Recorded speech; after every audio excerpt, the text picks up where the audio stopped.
Yo, YBH.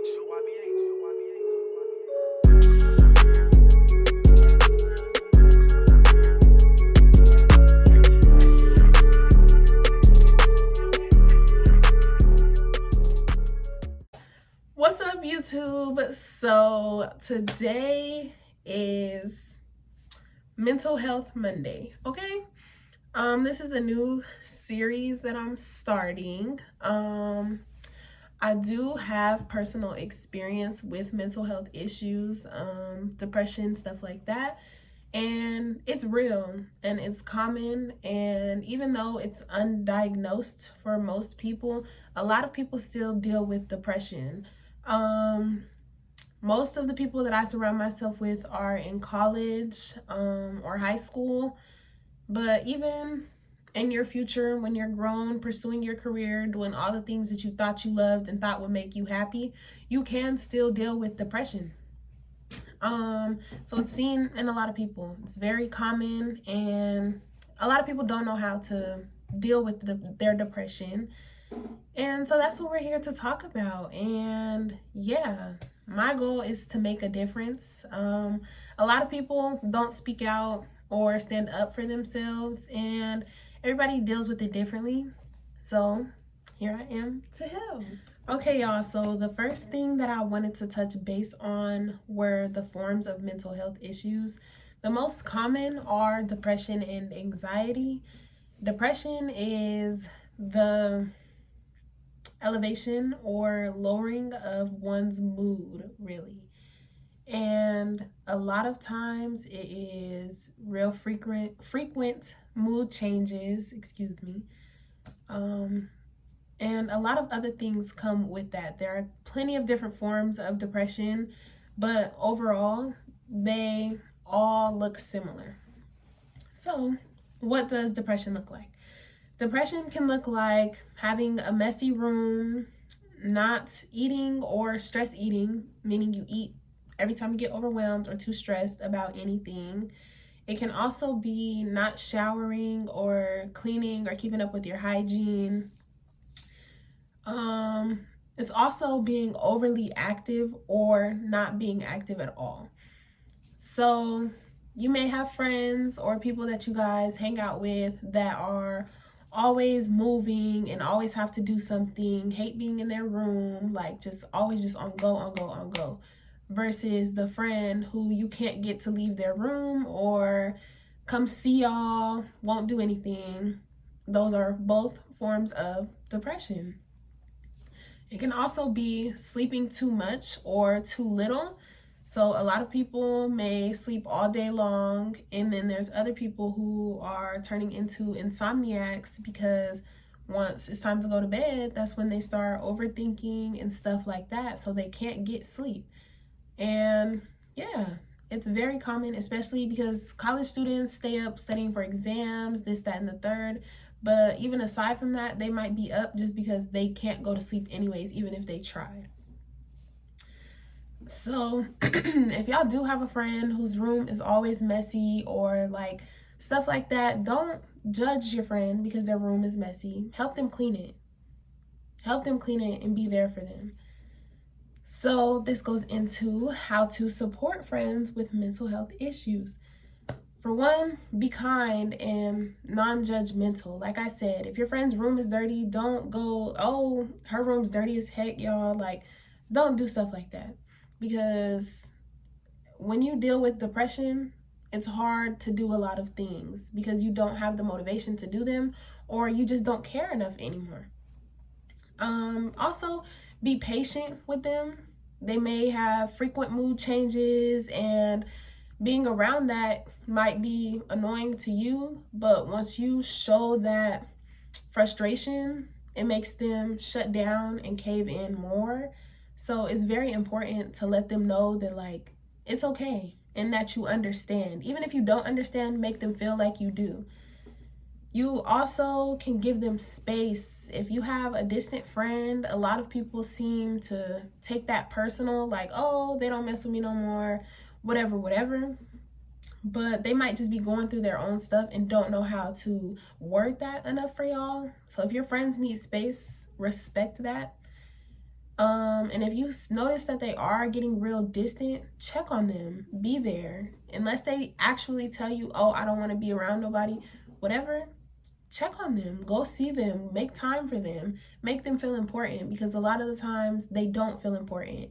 And that is a big contributing factor. They might feel like an outcast. Because I know me personally, I could be in a room with 1,000 people and I still have my moments where I feel like I'm not seen or like I'm just there.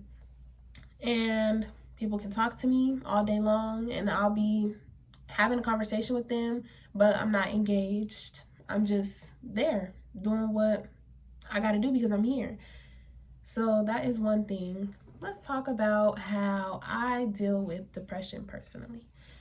So the first thing that I started doing was taking the time to learn what I like and what I don't like, because I felt like a lot of the things I did because other people did them or because other people wanted me to. I used to dance in high school and I loved it so much, but I knew that I wouldn't be able to dance forever. So I had to learn what else I liked and what else could help me cope with things so that I could still have that outlet. This can be painting. I started learning how to paint. It could be Target runs. I love to go to Target, and you don't even have to buy stuff. You could just go walk around the store, especially at nighttime. It's very soothing. A lot of people I know like to take car rides, stuff like that. It could be just getting in the shower and making yourself feel clean, doing your little facial routine, doing your makeup, whatever it is that you do to make yourself look nice or feel good about yourself. I do know that when you look good, you feel good. And I guess that's from personal experience. I used to have days where I got up for class and I just threw on a hoodie and some sweats and I didn't take the time to make myself look good or feel good. And then this semester came, this was last year when I would do that. This semester came and I had moved off campus. And so now I feel like I have to be dressed because I would hate to go to school in sweats and a hoodie or something, and then something's going on and I can't just run to my room to go change. That was the first reason why I did it. But I've noticed a change in my mood, like drastically, when I feel good, when I get compliments, stuff like that. But even aside from other people telling me, I just know that I have that confidence instilled in me. So that is a good first step. I know a lot of people shop. If you ain't got the money for it, listen. But a lot of people find it soothing to go spend money on themselves or other people. But yeah, retail therapy is definitely real. It's definitely a thing. But also affirmations. If you constantly remind yourself that you're loved, you're beautiful, you're handsome, whatever, it makes a difference, because once you constantly tell yourself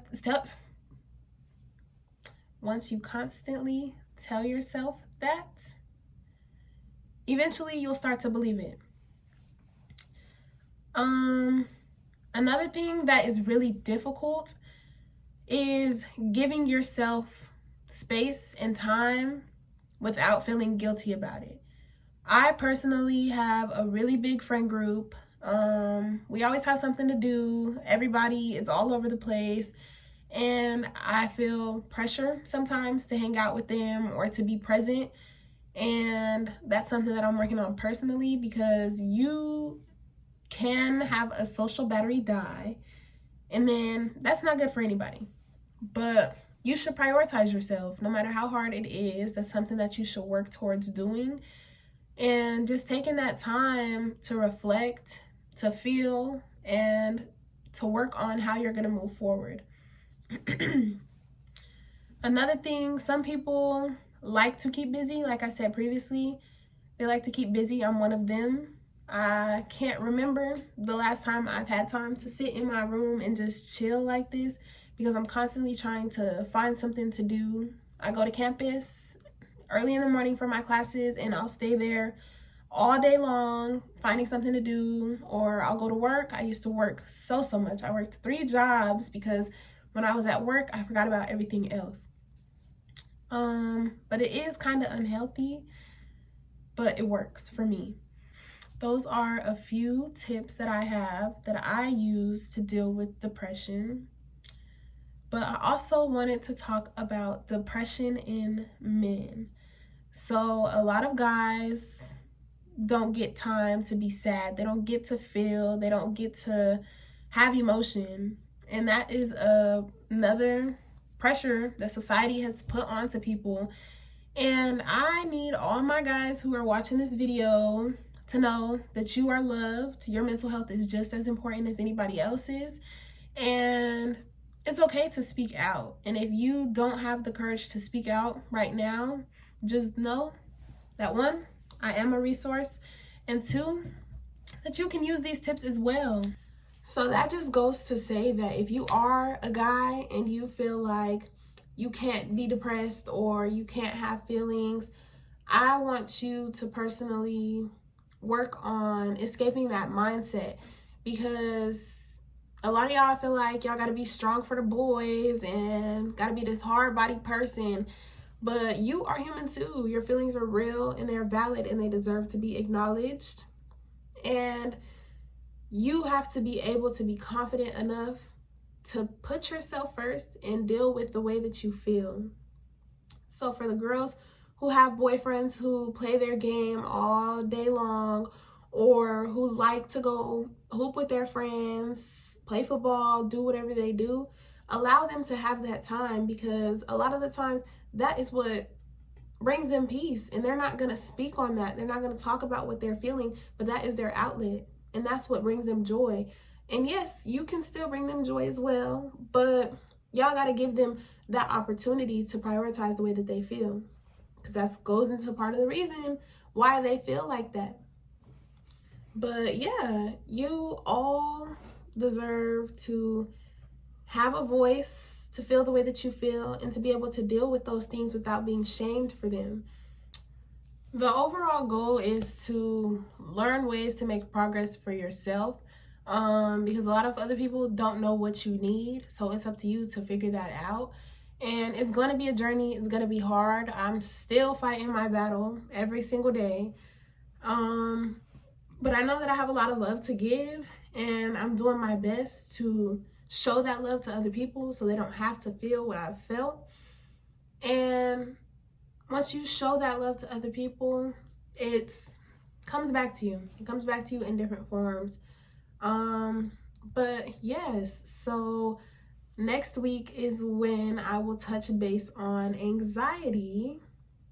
But yeah, if you have any tips about what works for you, put them in the comments, and stay tuned for next week's Mental Health Monday.